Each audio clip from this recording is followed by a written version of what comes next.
여러분, 양승태가 드디어 구속됐습니다.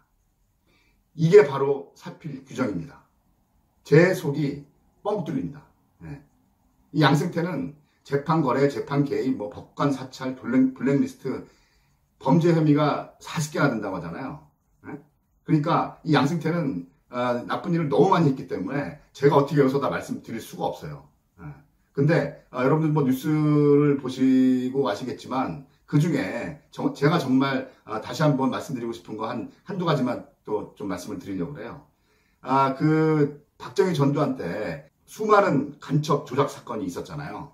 예? 여러분들 가끔 영화에도 나오고 저 같은 경우도 얼마 전에 그 자백이라는 그런 영화도 본 적이 있는데 거기 보시면은 이 간첩 조작 사건이라는 거는 정말 그 자기네들이 그 독재 체제 유지를 위해서 정말 티끌만큼도 죄가 없는 그런 무고한 국민을 잡아서 죽이고 고문하고 정말 그 인간의 존엄성 자체를 완전히 빼앗고 그들과 그 일가족을 완전히 파괴했던 정말 천인공노할 사건들입니다. 그 다음에 또 긴급조치 사건이 있었잖아요. 박정희가 72년도에 만들어가지고 자기가 죽을 때까지 유지했던, 결국 80년대 없어지는데 이게 완전히 그 국민의 기본권을 정지시켰던 사건이잖아요. 이 긴급조치로 처벌받은 사람들 중에 절반은 그 당시에 술 먹다가 친구들하고 대화하다가 박정희 정권이나 유신체제를 비판하는 그런 말을 해가지고 잡혀가는 거예요. 그래서 그 당시에 이제 막걸리 보안법이다. 이런 비꼬는 말도 나오고 그랬는데 간첩 조작 사건이나 긴급조치 이런 게 걸리게 되면 잡아서 법원에 데려가잖아요. 그러면은 판사가 판결을 하잖아요. 그 판사들 중에서 양승태는요, 긴급조치 사건 12건, 간첩 조작 사건 6건 이렇게 해가지고 법원의 판사들 중에 단연 최고입니다. 근데 이 사건들이 나중에는 전부 다 재심해서 무죄로 다 판결이 나요. 그러니까 이 법원의 김기춘이라고 불리는 데가 이게 다 이유가 있는 거예요. 그러니까 이게 김기춘이 검사를 해서 고문해서 이렇게 때려잡아서 오면은 그러면 양승태가 중형으로 판결을 때려버리면 양승태하고 김기춘이 그 경남고 서울법대 동문이잖아요. 세상에 이런 나쁜 놈들이 어딨냐고요. 그래서 이런 사건들을 아주 악랄하게 판결을 내리고 했기 때문에 그래서 양승태가 나중에 이명박 눈에 띄어가지고 대법원장이 되는 겁니다. 근데 거기서 끝나면은 제가 말을 안 하겠는데 더 심한 게 있어요. 나중에 이 사건들로 인해서 무죄로 판결을 받은 사람들한테 양승태는요 2015년에 자기가 대법관 되고 나서 이렇게 판결을 해요. 박정희 때 긴급조치는 위헌 맞다. 위헌이지만 고도의 정치적 행위이기 때문에 불법이 아니다. 이렇게 판결을 해요. 그러면 그때 당시에 그 긴급조치 피해자들이 배상을 받을 수가 없는 거예요. 배상을 국가로부터 국가에 대해서 소송을 했는데 정말 이런 경우가 어디냐고요. 더군다나 그 간첩 조작 사건에서 나중에 무죄로 판결을 받은 사람들이 국가를 상대로 해서 그 배상을 받아야 되는데 양승태가 또 2013년에 이 국가배상 청구권의 소멸시효를 원래는 3년이었는데 6개월을 땡겨버려요. 그러니까 이렇게 변호사들이 자료 수집하고 이렇게 하다가 다 넘어가 버린 거예요. 그래가지고 양승태는 피해자가 배상 요청을 늦게 했다. 이렇게 해가지고 이걸 배상금을 못 받게 하는 거예요. 거기다가 이미 배상금 받은 사람은 나중에 이자까지 더해서 토해내라는 거예요. 이거야말로 정말 사람들을 2번 죽이고 3번 죽이는 거잖아요.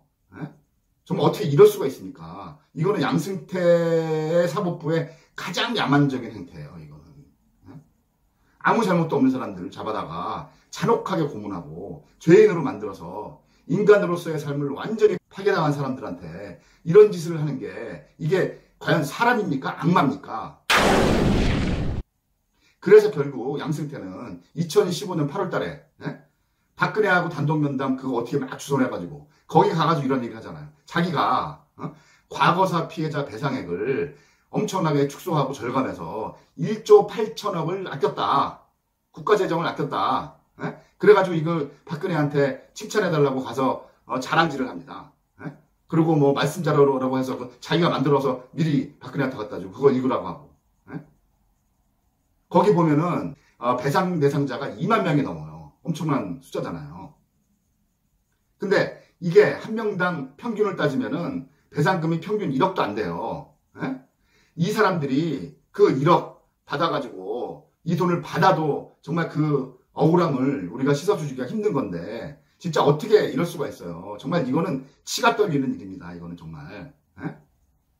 또 아시는 것처럼 일본 전범기업의 강제징용 사건에서 이거를 대법원, 고등법원 해가지고 쭉 그 왔다 갔다 하다가 결국은 이거를 대법원이 5년 동안 판결을 안 하고 지연을 시키잖아요. 예? 그 다음에 그 위안부 할머니들 그분들의 손해배상 소송을 시작하기도 전에 이 양승태의 법원행정처가 시나리오를 만들어서 각하를 시키려고 하는 그런 문건이 또 발견이 됐잖아요. 예? 도대체 이 사람들은 대한민국 사람이에요? 아니면 일본 사람이에요? 진짜 너무하는 거 아니에요 진짜? 예?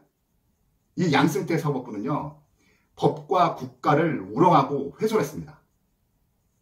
이 양승태 사법농단은 최순실의 국정농단보다 어떤 면에서는 오히려 훨씬 더 큰 국기문란입니다. 왜냐하면 사법부가 국가의 민주주의 최후의 보루이기 때문입니다.